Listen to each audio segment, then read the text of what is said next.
Сәлеметсіздер ме балалар? Ал енді балалар, бүгінгі сабағымызды бастайық. Сіздерге тақтада бірнеше сүйрек берілген. Сүйреттерге мұқият қараймыз да, бүгінгі сабағымыздың тақырыбын анықтайық. Привет, меніңше бұл авария себебінде жаңбыр, ашық күн және қар, сонымен қатар жер тұр. Менің ойымша жыл езілген. Керемет, дұрыс айттыңыздар, сіздермен келісемін. Яғни бүгінгі біздің сабағымыздың тақырыбы ауа райы және метеорологиялық элементтер. Яғни бүгінгі біздің сабағымыздың мақсаты, біз сабақта не білуіміз балалар? Қараңыздаршы, жергілікті жер мүмкіндігі бойынша температура, қысым, жел, бұлттылық және жауын-шашын метеорологиялық элементтерінің көрсеткіштері бойынша синоптикалық, графикалық материалдарды не істейміз? Жасаймыз дегенбіз. Яғни ең басты бізде сөздің мағынасы қай жерде? Жергілікті жер мүмкіндігі бойынша. Ендеше жұмыс дәптерімізге бүгінгі күнгі және бүгінгі сабағымыздың тақырыбын жазып алайық.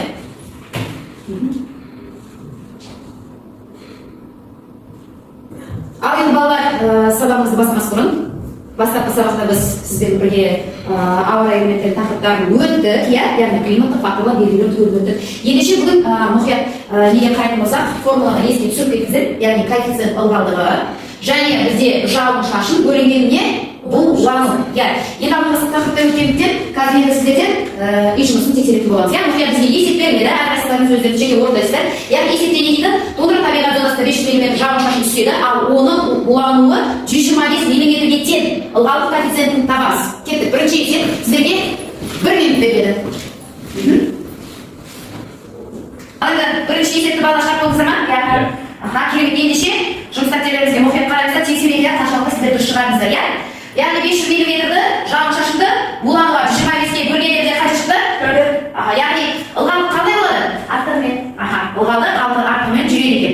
Керемет, егер дұрыс болса, плюс деген белгіні қоямыз. Болдыңыздар ма?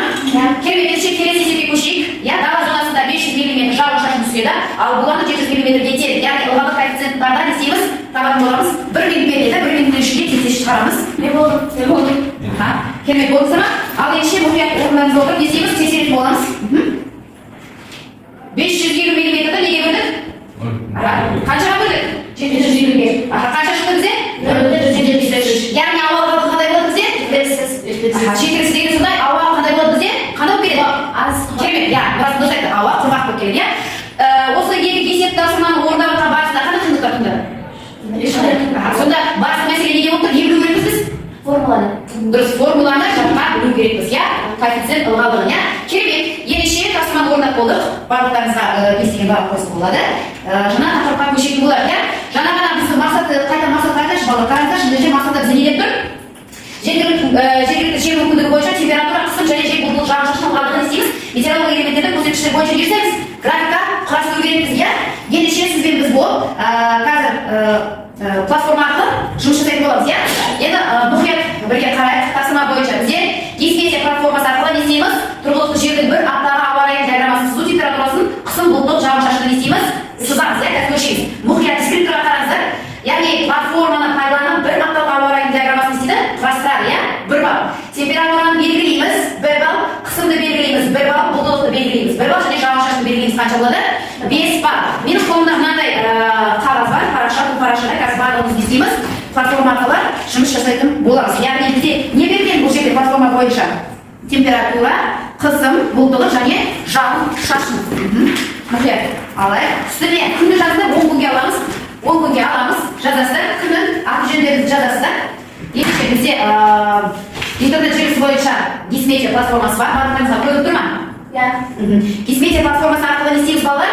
Берілген тапсырманы орындаймыз. Қараңыздаршы, берілген тапсырма бойынша сіздерде мынандай не шығу керек? Диаграмма шығу керек. Түсінікті ма? Ендеше әрқайсымыз жеке жұмысты бастаймыз. Ең бірінші сіздерде не берілген? Ауа температурасы, қараңыздаршы ең бірінші жерде. Ауа температурасы берген, яғни бізде қаншасы 16 қарашадан бастап нешесіне дейін? 25 қарашаға дейін ауа температурасы берілген. Дәптеріңізге мұқият қарап жазыңыздаршы. Мына жоғары қасыққа міндетті түрде күндерді белгілейміз, күндерді белгілейміз. 16-сынан бастап не істейміз? Температураларды белгілеп шығамыз да, не істейміз? Бәрін қосып сызамыз. Балалар түсінікті ма тапсырма? Егер түсінікті болса, сіздердің жұмыстарыңызға 6 минут беріледі. Мұқият барлығын белгілеп шығайық. Температура беріп тұр ғой біздерге, күндізгі температура берді. +5, +3, +2, +7 деп тұр ғой, яғни күн күндері орташа тәулік температурасы беріліп тұр. Яғни мына күндізгі температура, мына түнгі температура. Біз бұны нені белгілейміз? Күндізгі орташа тәулік температураны белгілеп шығамыз. Яғни берілген диаграмма бойынша мында не істейсіздер? Күндерді жазасыздар да, мына сіздерде ауа температурасы беріліп тұр, иә? Яғни қай күні қай жерде қанша температура екен точкамен белгілейсіздер де, қаламмен қосып сызасыздар, түсінікті ме? Жақсы. Апай минус температураларда сызамыз, иә?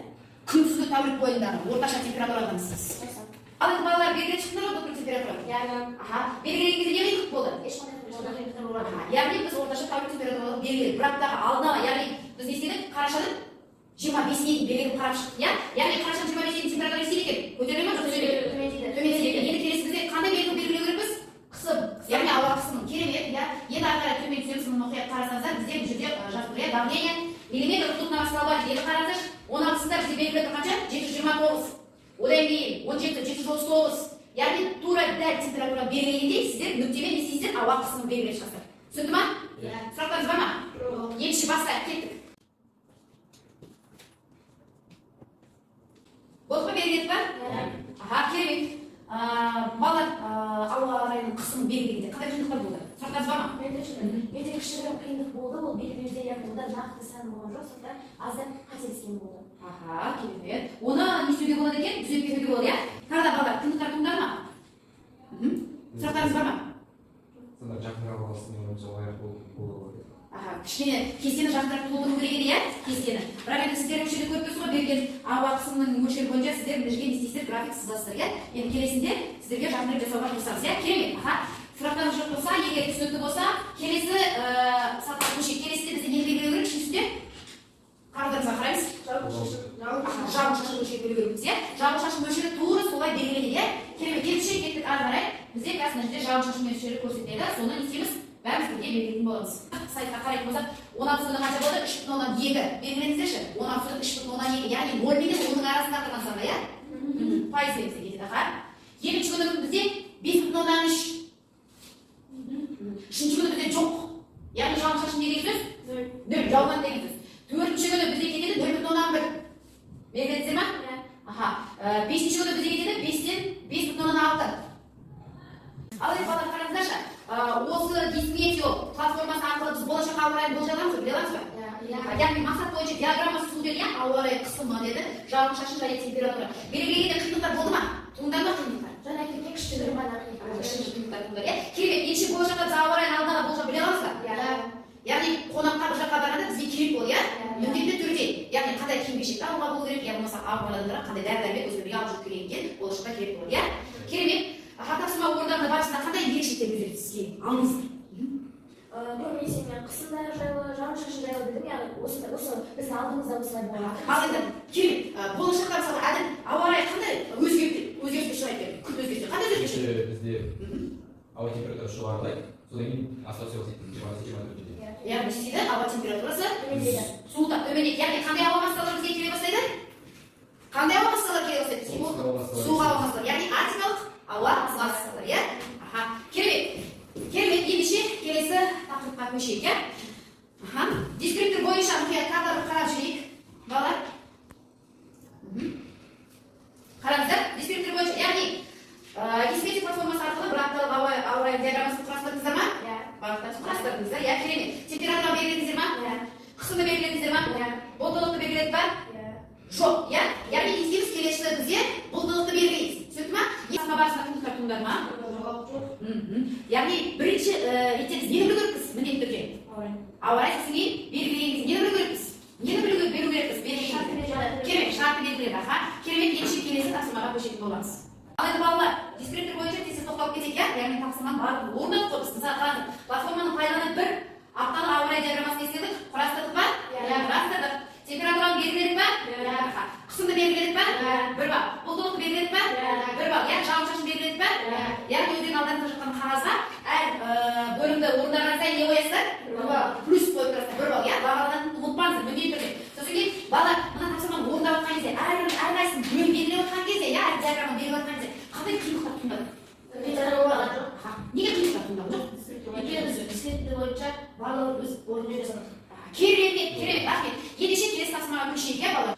Тура сол дискретик программасы арқылы қолданып тұрғылықты жердің бір аптаға жер өрнегін естейміз, сызатын боламыз. Мұқият дискрипторға көңіл бөлетін болсаңыздар, платформаны пайдаланып бір апталық жер өрнегін естейді, сызады. Яғни дұрыс сызған адам қанша бал алады? 5 балл. Ендеше бірге отырайық, жұптық жұмыс, екі қыз бірге отырады, екі бірге отырады. Сіздерге мынандай қағаз беріледі, иә? Яғни бұл қағаздан не істейміз қазір? Гисмети платформасы арқылы қайда бақылап, жер өрнегін сызатын боламыз.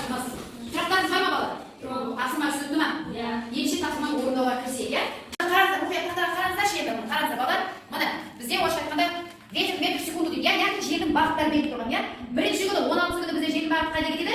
Юго-запад дейді, яғни оңтүстік батыс жаққа белгілейтін боламыз, иә? 8 дейді белгілейсіздер. Мына беріп тұрсаңыз жоғары 8, 5, 6, 4. Қараша болып 16-сынан бастап не істейді? 25-іне дейін жердің бағыттарын сызамыз. Бағыттар берілген, яғни 8 сағат жел соғады қайда? Оңтүстік батысқа. Бірінші күні оңтүстік батысты таңдаймыз, сосын не істейміз? 8 сағатты белгілейміз. Сояққа нүктені түсіреміз.